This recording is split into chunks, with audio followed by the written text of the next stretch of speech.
ficou barato e muito barato esse 2-0 que o Palmeiras aplicou para cima do Corinthians. Porque eu não me lembro de ver uma massa tão grande nesse confronto. E também não me lembro de ver o Palmeiras jogando tão bem nesses últimos tempos recentes. Cara, que baita placar que o Palmeiras fez. Piquerez meteu um golaço de fora da área. Depois Emiliano Martins fez outro golaço de fora da área. Mas o Palmeiras cansou de perder a oportunidade. Foi bola na trave. Foi aquela cavadinha sensacional de Estevão. Foi assim, coisa de maluco. E que se o Palmeiras tivesse convertido os gols que tinham que converter, era para ter sido 4, 5, 6 tranquilamente. Era para ter sido um placar, assim, no mínimo histórico. E o Palmeiras tem muito essa máxima mesmo contra o Corinthians na Arena Barueri, de amassar esse time do Corinthians e tratar como se não fosse nada. E eu vou dizer, que baita partida.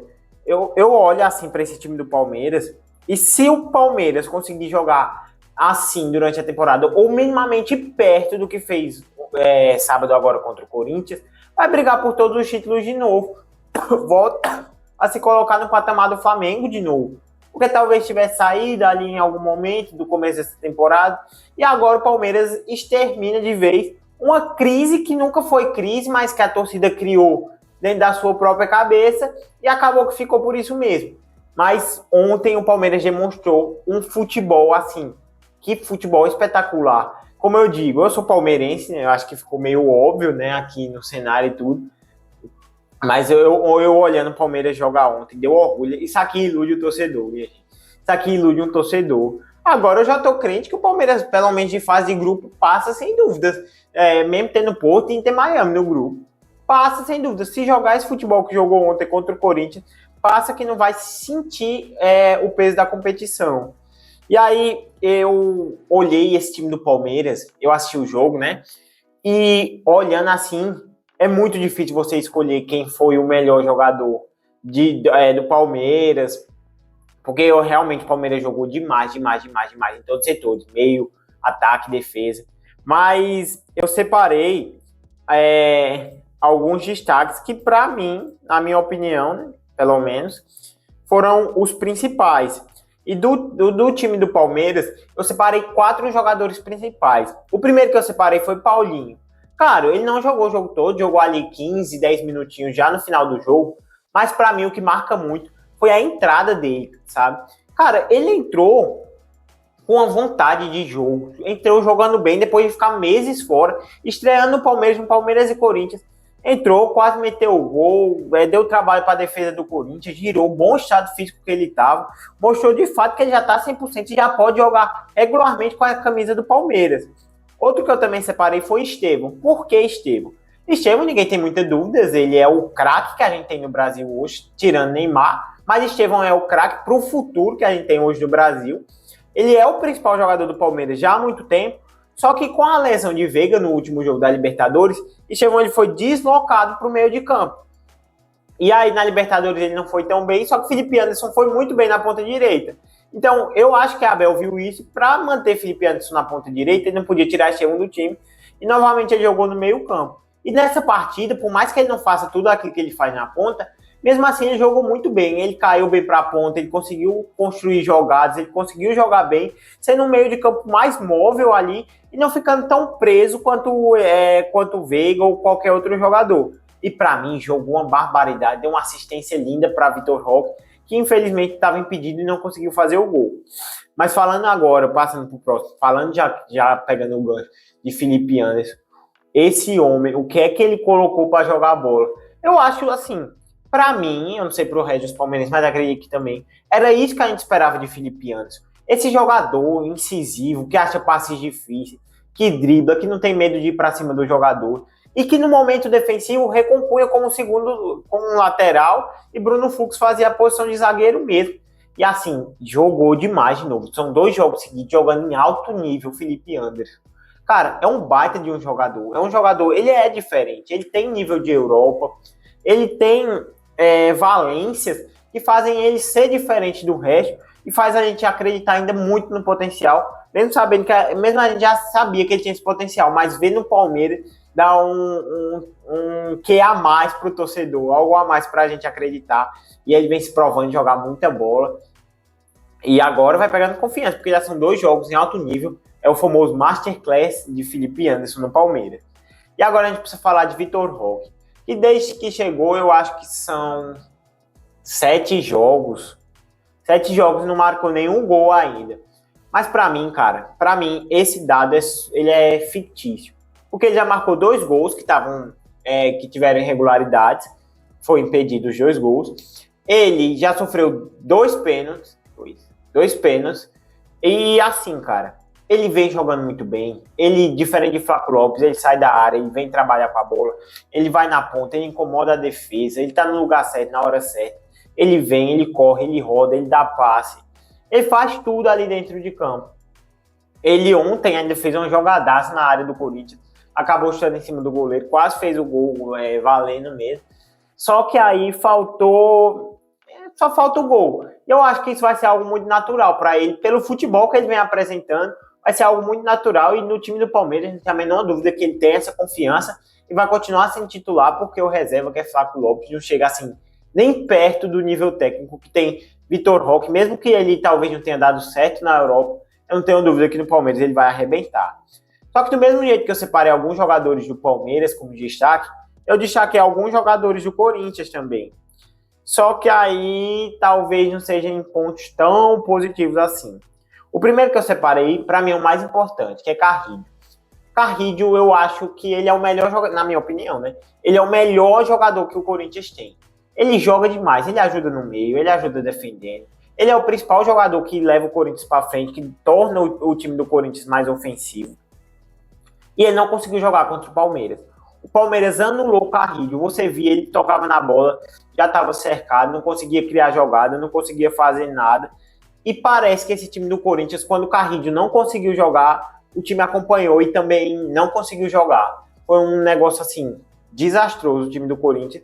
E eu vejo o Carrilho como talvez o principal ponto. O próprio Abel depois falou na entrevista que Carrilho, que tinha um sistema para marcar Carrilho e não deixar ele jogar, e que nesse sistema eles tinham diversos gatilhos. E aí eu achei que foi extremamente bem executado e o Corinthians não conseguiu fazer nada, tendo o seu principal jogador fora de ação. Agora, o segundo jogador do Corinthians que eu separei foi Memphis Depay. Cara, que preguiça que Memphis Depay tava de jogar bola. Que preguiça, ele numa mortidão, naquela lerdeza, vendo o que ia dar, não dava um pique, não acelerava uma jogada, era só aquela coisa. E no primeiro lance do jogo, que ele dá aquela bica para lateral, que muita gente não entendeu, isso aí em muitos times, como foi o Arsenal, por exemplo, isso é uma jogada ensaiada para você chuta lá para cima na lateral e o time sobe para dar pressão no time adversário. Só que primeiro, o próprio Emiliano Dias falou que não tinha, que isso não foi treinado, isso foi da cabeça dele. Então, não existe um jogador querer fazer uma jogada ensaiada com seus companheiros, sendo que ele tá tirando isso da cabeça dele, cara. Isso não faz qualquer sentido. E faltou muito de Memphis Depay, ele ainda mostrou o Hulk, deu uns escorões nos jogadores, mas foi só. Muito preguiçoso, muito falta de vontade.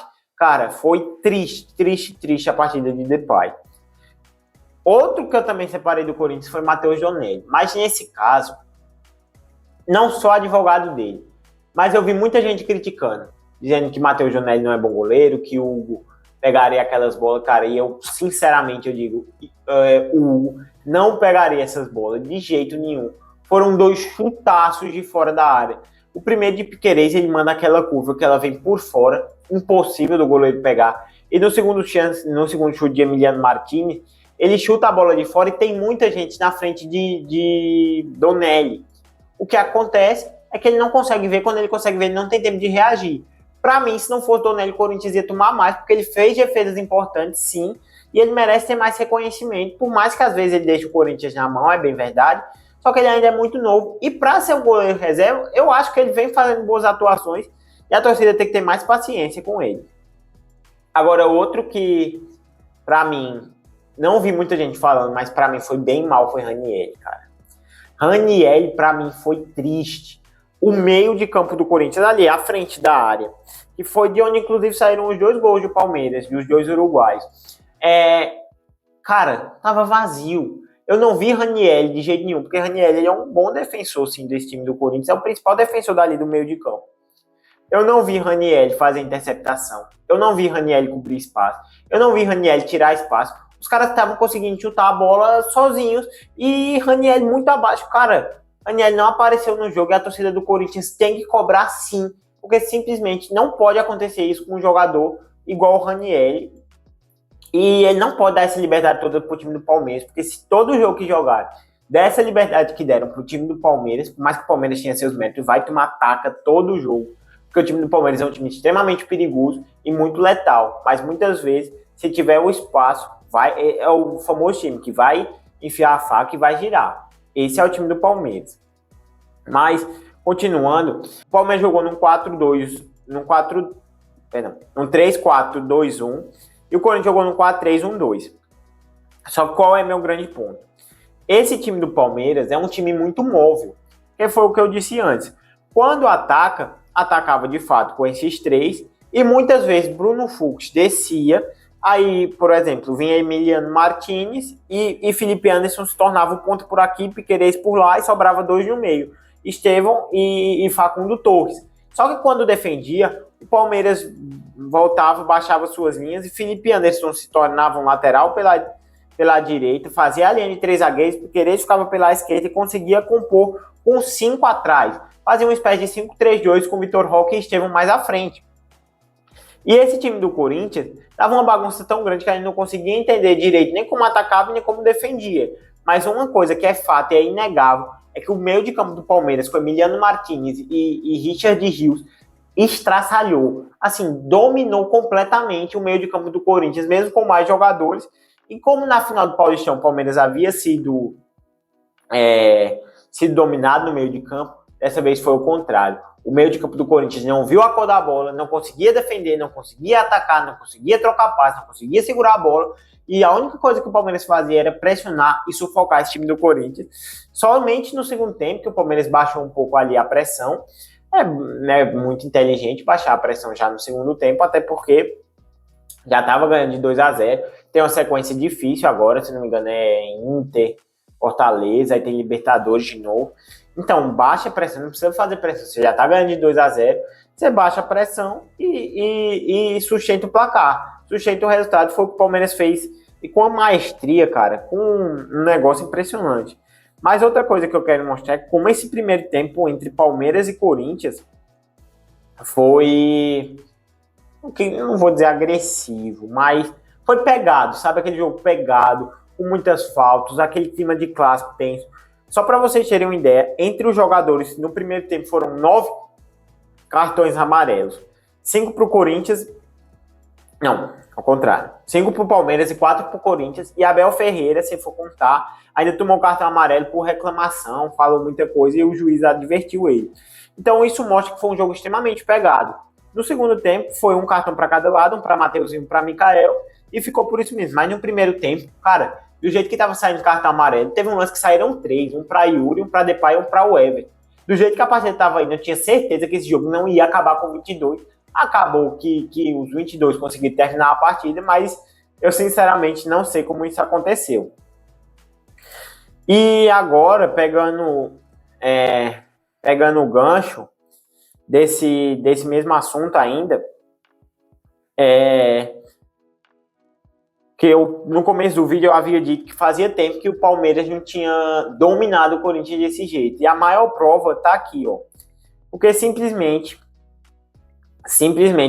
faziam 5 jogos que o Palmeiras não ganhava do Corinthians. Isso mesmo, já teve uns 420 derby paulistas só nesse ano. Mas fazia 5 jogos que o Palmeiras não ganhava do Corinthians. A última vez que ganhou foi pelo primeiro turno do Campeonato Brasileiro de 2024, que ganhou de 2-0 em casa também. E agora volta a vencer. Tinha dominado o Corinthians em algum outro jogo, que eu não me lembro. Foi no 1-1 do Paulistão, foi. Dominou o jogo, só que acabou sofrendo um empate, mas que tinha vencido mesmo, foi no Brasileirão de 2024. E isso, um resultado que já era bom, se tornou ainda melhor e tirou meio que essa sensação de que o Palmeiras não vencia mais o Corinthians. E aí, falando da possível crise ainda do Palmeiras, que inventaram uma crise aí, né? Eu separei aqui os números da temporada do Palmeiras. O Palmeiras tem 5 jogos, 4 vitórias e um empate em 2025. Eu não tô contando Paulistão, porque para mim Paulistão é pré-temporada, então é outra conta. Na temporada é campeonato de preparação, né? Na temporada em si, são 3 jogos pelo Brasileirão, 2 vitórias e um empate. E pela Libertadores, o único time que venceu as 2 partidas foi o Palmeiras. O único time brasileiro que venceu as 2 partidas foi o Palmeiras. E, cara, isso mostra que o trabalho de Abel é uma coisa absurda. Porque mesmo não tendo crise, mesmo o Palmeiras trazendo os resultados, ainda assim, a torcida tinha uma parte, eu acho que era, inclusive, uma parte pequena, que chiava bastante, falando mal do trabalho de Abel, falando isso, aquilo. Mas os números dele provam por si só o treinador que ele é e o time que o Palmeiras é hoje. Enquanto se você pegar em comparação com o Palmeiras, o Corinthians, você vai ver o seguinte, que o Corinthians em 9 jogos tem 3 vitórias, 3 empates e 3 derrotas.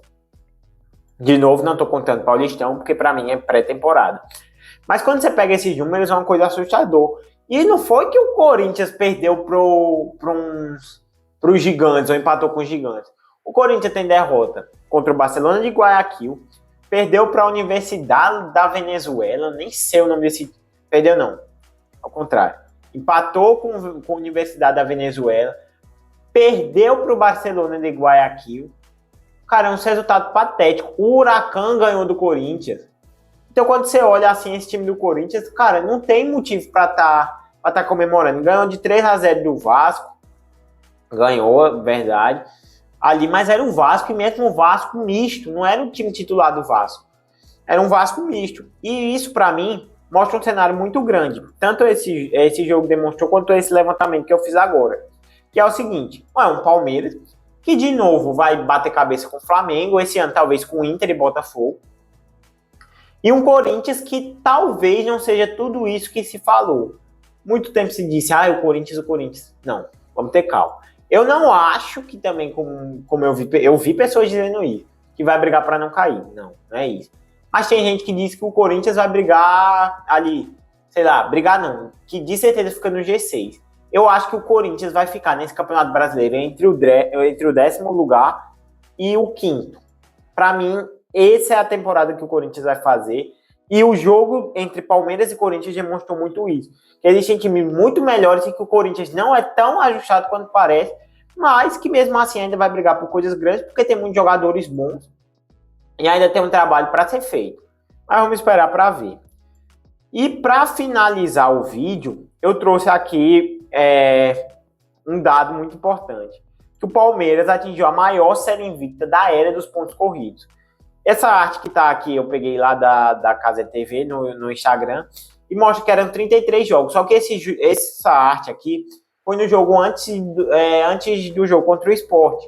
Eram 33. O Palmeiras vence o Sport 34, vence o Corinthians 35. Ou seja, o Palmeiras tem a maior série invicta da história das eras dos pontos corridos com 35 jogos. Esse time do Palmeiras é absurdo. Vai brigar por título de novo. As outras torcidas podem chiar, pode.